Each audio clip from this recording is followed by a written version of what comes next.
तो आप लोगों को इस सवाल करने से पहले कुछ बेसिक बताते हैं, वहाँ पे ध्यान से देखिएगा, ठीक है। चलिए हम नेक्स्ट पेज ले लेते हैं। यहाँ पे बेसिक बताते हैं कुछ। देखिए आपको इस सवाल को आपको इस सवाल बनाने के लिए बोला है, जैसे हम सवाल पढ़ के बताते हैं, यदि निम्नलिखित द्विघात समीकरणों के मूलों का अस्तित्व हो तो इन्हें पूर्ण वर्ग बनाने की विधि द्वारा ज्ञात कीजिए। तो देखिए इस सवाल को बनाने के लिए सबसे पहले आपको बेसिक कुछ जानना पड़ेगा। अगर आपको हम बता दें कि डी के मान, अगर डी के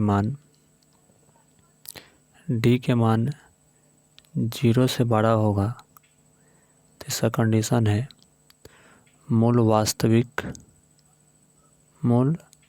वास्तविक और असमान होगा, ठीक है, और असमान होगा। और कैसे होगा यह भी बताएंगे, अभी आप बने रहिएगा इस वीडियो में। दूसरा कंडीशन, अगर डी के मान 0 के बराबर है, ठीक है, तो इसका मूल जो होगा वास्तविक होगा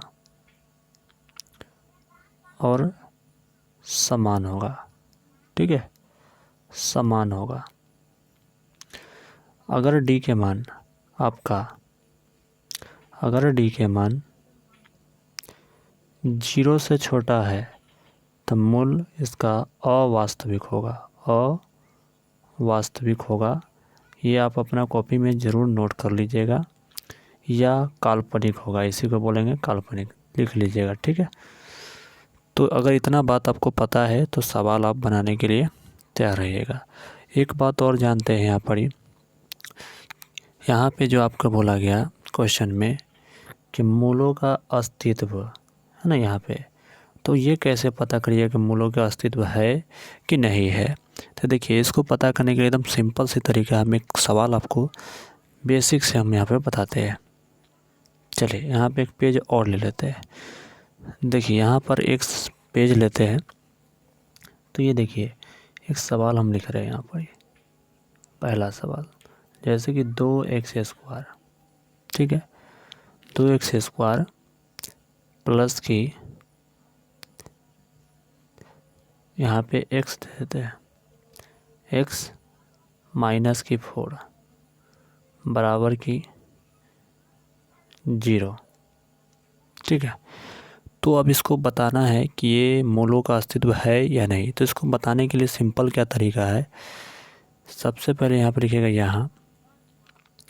यहाँ a के मान क्या है बताइए, x² के गुणांक वाला a के मान होगा, तो a के मान 2 हो जाएगा।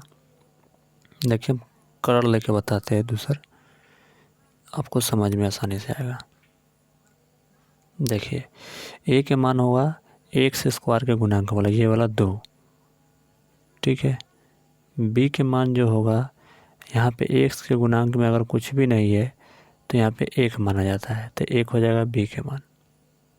और c के मान आपको है ये वाला आपका c के मान माइनस की 4, ठीक है, माइनस की 4 हो गया। अब आपको यहाँ पे मूलों का अस्तित्व पता करना है। तो देखिए सिंपल सा आप विवेचक का फार्मूला जानते होइएगा, वो लगा दीजिएगा। यहाँ पर पेज हम दूसरा लेते हैं, यहाँ पे कलर वाइट, ठीक है। तो देखिए b² के फार्मूला जानते हैं, b² माइनस 4ac। b के मान आपको क्या है देखिए, तो b के मान देखेंगे तो ये वाला 1 है, ठीक है। तो b की जगह पे 1 रख दीजिए, स्क्वायर इसमें है, स्क्वायर लगाइए, माइनस यहाँ पे दिया है, माइनस को लिखिए, 4 लिख दीजिए। a के मान आपको क्या दिया है, देखिए a के मान यहाँ पे 2 दिया है, तो 2 लिख दीजिए यहाँ पर। c के मान क्या दिया है, c की जगह पे क्या लिखेंगे, तो c के मान आपको दिया है माइनस की 4, तो माइनस की 4 लिख दीजिए, यहाँ नहीं यहाँ पे, ठीक है। अब यहाँ पे 1 के स्क्वायर कर लीजिए, 1 हो जाएगा, माइनस है तो माइनस यहाँ पे देखिए 4 दूनी 8, तो माइनस की 8 आएगा, और फिर 8 चौका 32, तो देखिए माइनस 4 दूनी 8 हो गया, तो माइनस के 8, और माइनस के 8 में माइनस के 4 से गुना करिएगा तो प्लस की 32 हो जाएगा, क्योंकि 8 चौका 32 जोड़िएगा तो कितना आ जाएगा, तो तो यहाँ पे आपको आ जाएगा 33। तो बताइए यहाँ पर डी के मान क्या 0 से बड़ा है? तो ये बिल्कुल 0 से बड़ा है, तो डी के मान 0 से बड़ा होगा तो मूल वास्तविक और असमान होगा। समझ गए? तो ये जो है ना, मूलों का अस्तित्व है। क्या बोलिएगा? मूलों का अस्तित्व है। अगर माइनस में आता तो मूलों का अस्तित्व नहीं होता। मूलों का अस्तित्व है, ठीक है, मूलों का अस्तित्व है, ठीक है, मूलों का अस्तित्व हो गया। तो इस प्रकार आपको निकालना है। अगर हम आपसे पूछे, एक सवाल और पूछते हैं यहाँ पे, अगर डी के मान 0 है तो क्या मूलों का अस्तित्व है या नहीं? तो मूलों का अस्तित्व है, ठीक है, मूलों का अस्तित्व है, ठीक है। अगर डी के मान 12 है तो क्या मूलों का अस्तित्व है या नहीं? तो बिल्कुल मूलों का अस्तित्व है, ठीक है, यस हो जाएगा, यस हो जाएगा। अगर डी के मान -24 आ गया तो बताइए मूलों का अस्तित्व है या नहीं? तो बिल्कुल नहीं है, ठीक है। यानी आप विवेचक जब निकालेंगे तो अगर माइनस में आ गया तो मूलों का अस्तित्व नहीं है। अगर मूलों का अस्तित्व नहीं है तो उसको पूर्ण वर्ग विधि नहीं बना सकते हैं। ये बात आपको ध्यान से रख लेना है, ठीक है। अब चलिए तो हम सवाल पे अब आते हैं, क्योंकि ये बेसिक बात था। उम्मीद है कि आप सीख गए होंगे। अब देखिए, इस क्वेश्चन को बनाने के लिए सिंपल क्या तरीका है। सबसे पहले आपको देखिए, बोला है कि थोड़ा सा जूमिंग करके हम आपको दिखाते हैं। लॉक हटाते हैं। ये देखिए क्वेश्चन है आपका, ठीक है। तो बोला गया यहाँ पर ही आपसे कि द्विघात समीकरण मूलों का अस्तित्व हो तो इन्हें पूर्ण वर्ग बनाने की विधि द्वारा ज्ञात कीजिए। तो सबसे पहले इसको मूलों का अस्तित्व ज्ञात करना होगा। तो चलिए ज्ञात करते हैं मूलों का अस्तित्व, इस क्वेश्चन को, ठीक है। तो यहाँ पे एक पेज ले लेते हैं। अब देखिए, इसको बनाने के दिया है क्वेश्चन 2x² -7x + के 3। तो यहाँ पे लिख देते हैं, यहाँ पे हम लिखते हैं, ठीक है। तो चलिए यहाँ पे मूलों का अस्तित्व को देखते हैं। क्वेश्चन दिया है 2x² -7x + 3 = 0। तो लिख देते हैं, यहाँ पे कलर दूसरा सा एक ले लेते हैं, ठीक है। पहला क्वेश्चन 1 का 2x² - 7x + 2 दिया है या कुछ दिया है, 3 दिया है, ठीक है, 3 = 0। देखिए कैसे बनाना है एग्जाम में, उस तरह आपको बताएंगे, ठीक है। देखिए सबसे पहले इसको मूलों का अस्तित्व ज्ञात करना है। तो मूलों का अस्तित्व निकाल लीजिए, यानी मूलों का अस्तित्व होगा तो पूर्ण वर्ग विधि द्वारा बनाना है। अगर मूलों का अस्तित्व यानी अस्तित्व नहीं होगा तो पूर्ण वर्ग विधि द्वारा नहीं बनाना है। और मूलों का अस्तित्व कैसे होगा और कैसे नहीं होगा ये हम बताए हैं। अगर मूलों का अस्तित्व तभी होगा जब उसका सभी मान प्लस में आएगा। अगर माइनस में आता है तो मूलों का अस्तित्व नहीं निकलेगा, तो इसका पूर्ण वर्ग विधि नहीं बनेगा, ठीक है। यानी माइनस में आएगा तो पूर्ण वर्ग विधि नहीं बनाना है। चलिए तो हम लिखते हैं यहाँ, ठीक है। ए के मान क्या होगा जल्दी से बताइएगा आप लोग। ए बराबर, तो ए के मान आप देखेंगे तो ये देखिए x² के गुणांक वाला 2 हो गया। बी के मान देखिए, बी के मान क्या होगा, तो देखिए यहाँ पे 7x के गुणांक में जो है ना, ये वाला आपका बी के मान हो गया -7। सी के मान क्या होगा, तो सी के मान देखिएगा तो ये वाला 3 हो गया, ठीक है। अब यहाँ पे हम जानते हैं कि, यहाँ पे लिखते हैं हम जानते हैं कि, क्या जानते हैं, देखिए यहाँ पे जगह नहीं, इसको चलिए हटाइए देते हैं, उधर लिख देते हैं, ठीक है। इस सबको हटा देते हैं, वहाँ पे इधर लिखते हैं अगला पेज पे। लिखते हैं हम जानते हैं कि, ठीक है, 1 मिनट, हम जानते हैं कि, हम जानते हैं कि, क्या जानते हैं, तो जानते हैं, हम जानते हैं बी स्क्वायर माइनस 4ac।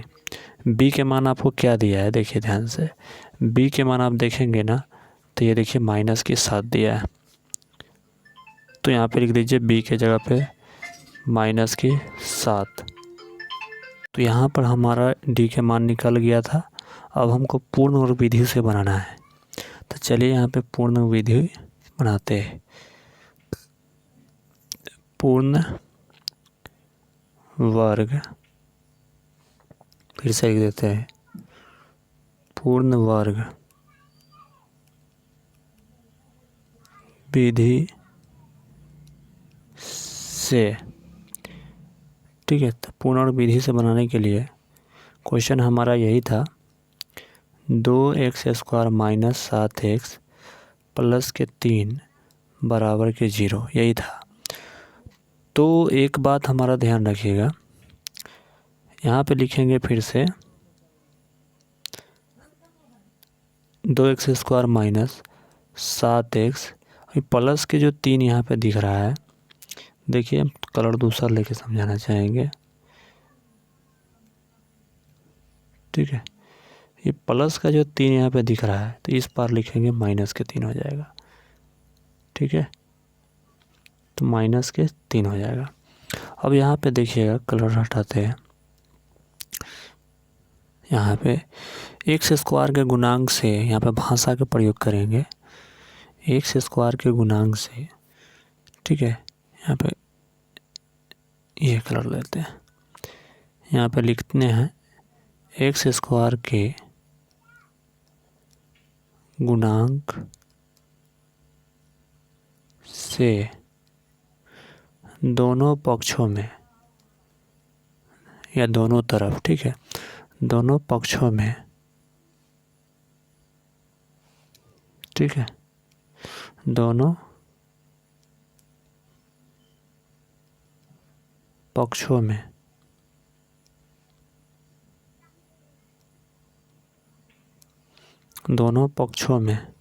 ठीक है। देखिए x² के गुणांक से दोनों पक्षों में भाग देने पर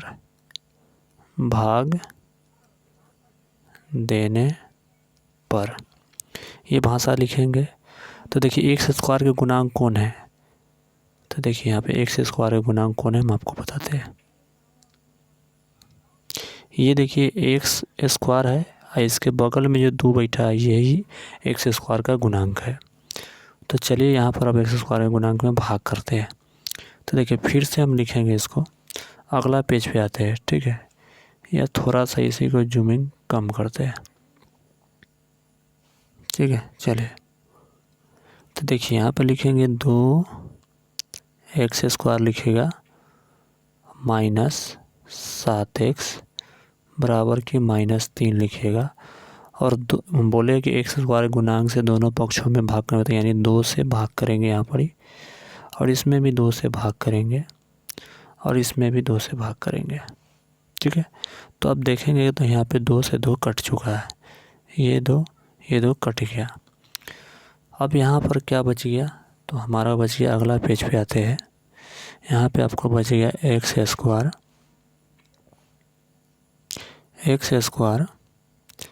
माइनस के 7x बटा 2, और क्या बच गया, बराबर के -3 बटा 2, यही बच गया, ठीक है। अब यहाँ पे देखेंगे ना, अब एक स्टेप और लिखना है आपको। एक स्टेप क्या लिखना है वो समझिएगा। देखिए अब लिखना पड़ेगा आपको यहाँ पर ही x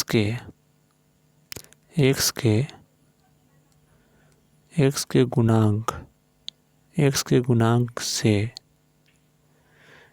एक्स के गुणांक के 1 मिनट, एक्स के गुणांक के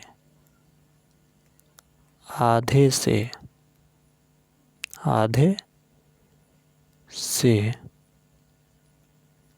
ठीक है, आधे से थोड़ा सा जूमिंग कम करते हैं, आधे से, ठीक है, आधे से दोनों आधे से, ठीक है, देखिए ध्यान से, 1 मिनट, एक्स के गुणांक के आधे से दोनों, एक्स के गुणांक के आधे से वर्ग करके दोनों पक्षों में जोड़ने पर, फिर से सुनिए, एक्स के गुणांक के आधे से वर्ग करके दोनों पक्ष में जोड़ने पे, एक्स के गुणांक के आधे से वर्ग करके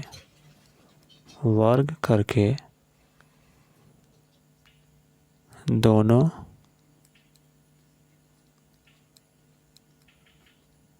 पक्ष में जोड़ने पर, आप लोग एक लाइन में लिखिएगा, मेरा जगह कम है इसलिए इस तरह लिखा रहा है, ठीक है। तो चलिए अब यहाँ पे हम अगला पेज लेते हैं। तो यहाँ पे अब क्या करेंगे, देखिए एक्स के गुणांक अगर हम आपसे पूछे तो कौन है इसमें से, तो देखिए एक्स के गुणांक आप देखेंगे ना, तो इसमें से आप देखेंगे तो एक्स के गुणांक आपका ये है, कौन है, तो ये देखिए -7/2, ठीक है, एक्स के गुणांक है, ठीक है। तो चलिए यहाँ पर से अब हम अगला पेज पे आते हैं। तो हमारा एक्स स्क्वायर है,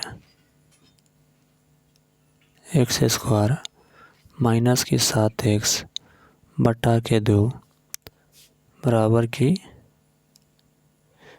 -3/2,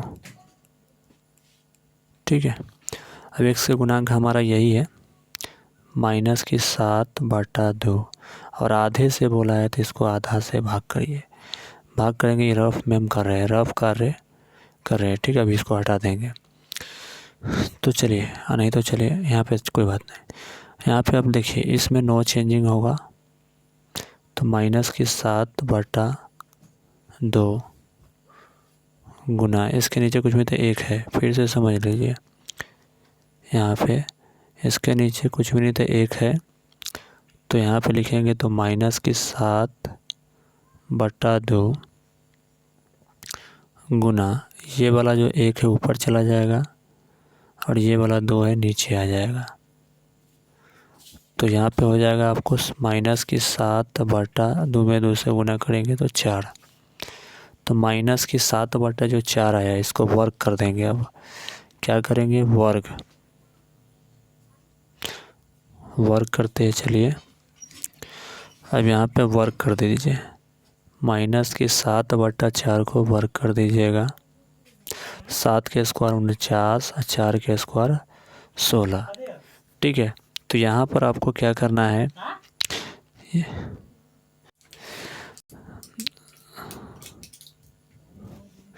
उसके बाद यहाँ पर ये वाला जो डाटा है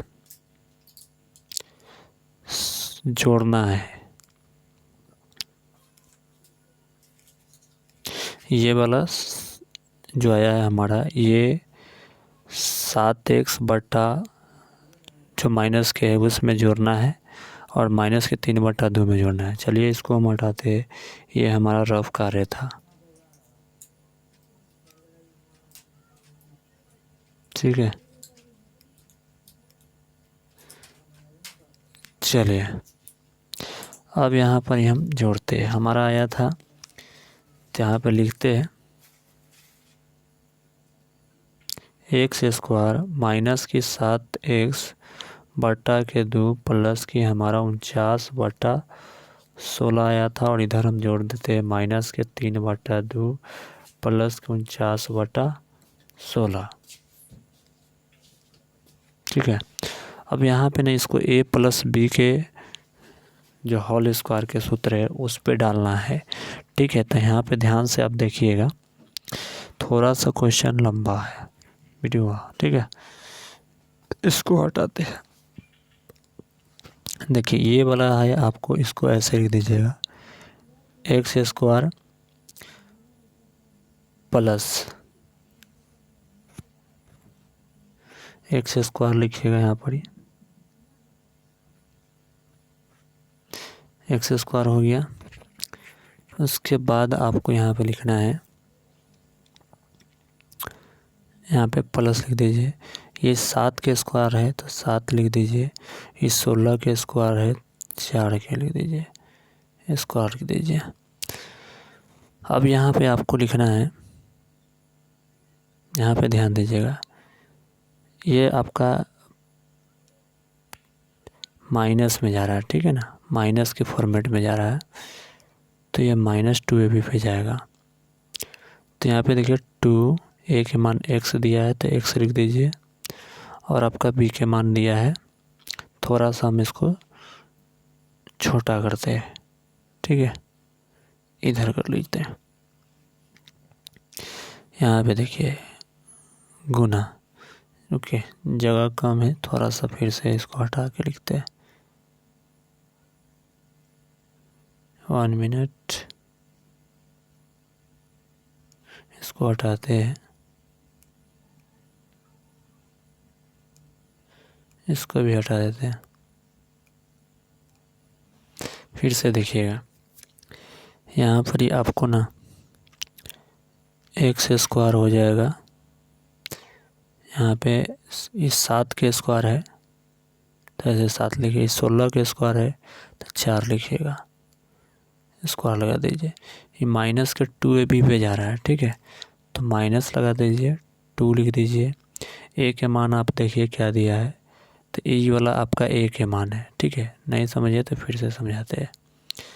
देखिए इसको बोलिएगा ये ए का मान है और ये वाला बी के मान है, तो ए की जगह पे लिखिएगा x, अब बी की जगह पे लिखिएगा 7/4। ठीक है, अब इसको कटाइएगा ना तो आपको ये 7/2 मिल जाएगा कटाने के बाद। ठीक है, माइनस में, और बराबर के आपको जो दिया है लिख दीजिए। 2 16 के एलसीएम ले लीजिएगा तो 16 आ जाएगा, 2 8 16 तो 3 8 24 हो जाएगा माइनस में, और ये आपका 49 है तो प्लस की 49 रहेगी। ठीक है, अब अगला पेज पे आ जाइए।